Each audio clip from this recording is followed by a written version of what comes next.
कल हम क्या बताए थे? तत्पुरुष समास, ठीक है, ये तत्पुरुष समास बताए थे। उसके बाद हम लोग पढ़ेंगे क्या जी? पढ़ेंगे कर्मधारय समास और उसके बाद पढ़ेंगे द्विगु समास। कर्मधारय समास में हम लोग को क्या पढ़ना है? नया समास भी पढ़ना है। तो हम लोग सबसे पहले कर्मधारय समास पढ़ेंगे।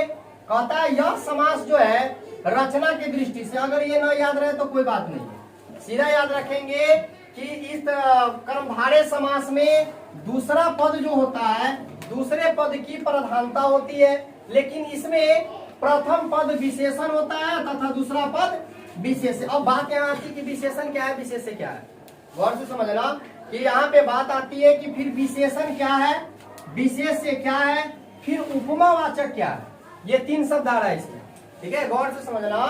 विशेषण है, विशेष है और उपमावाचक। विशेषण और विशेष ये दोनों एक ही में परिभाषा में आएगा। कैसे?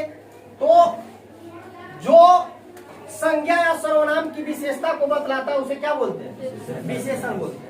जो संज्ञा या सर्वनाम की विशेषता को बतलाता है उसे क्या बोलते हैं? विशेषण बोलते हैं। जैसे मान लेते हैं कि यहाँ पे लिखा हुआ है नीला कमल, मतलब नीला है जो कमल। अब यहाँ पे ये जो है ये क्या होगा और ये क्या होगा? तो सबसे पहले आपका था प्रथम पद क्या होगा? विशेषण होगा। तो ये नीला कमल मतलब क्या है कि जो कमल है वो कैसा है? नीला है। तो कमल की विशेषता, कमल की क्या है? विशेषता है। तो कमल की विशेषता है कि नीला है, तो ये हो जाएगा आपका विशेषण। और ये कमल है, ये कमल जो होगा आपका ये विशेष से हो जाएगा। कहने का मतलब ये विशेषण होगा, ये विशेष से हो जाएगा।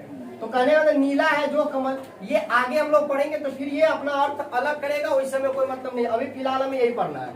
आगे है घन जोड़ श्याम, ठीक है, घन जोड़ श्याम, घन के समान श्याम। अब भाई होता कौन है ये?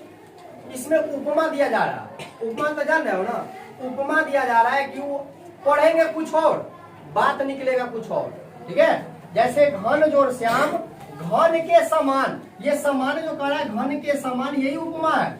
घन के समान जो कह रहा है यही उपमा है। कहने मतलब घन श्याम मतलब घन के समान श्याम। आगे पढ़िएगा नया समास। जिस समास में नकारने का बोध हो, कहने का मतलब है हो सकता है अभाव, ठीक है। अ आता है, अ का मतलब होता है न। अ का मतलब क्या होता है? न। मान लेते हैं कि अगर लिखा हुआ है अभाव, क्या लिखा हुआ है? अभाव लिखा हुआ है, तो इसका मतलब है कि न भाव, ठीक है। न मतलब जिसमें भाव न हो उसको क्या बोलते हैं? अभाव, ठीक है। यहाँ पे लिखा हुआ है अज्ञान, मतलब क्या? अज्ञान मतलब क्या? वो अज्ञानी है, कहना तो उसके पास ज्ञान नहीं है, मतलब न ज्ञान, अज्ञान, और इसी को जब एक साथ पढ़ेंगे तो अज्ञान हो जाएगा, ठीक है। समझ में आ रही है? आगे है द्विगु समास। इसको हम लोग संस्कृत में पढ़ते तो उसको बोलते हैं संख्या पूर्वे द्विगु, ठीक है। संख्या पूर्वे द्विगु मतलब पहला पद उसका क्या होगा?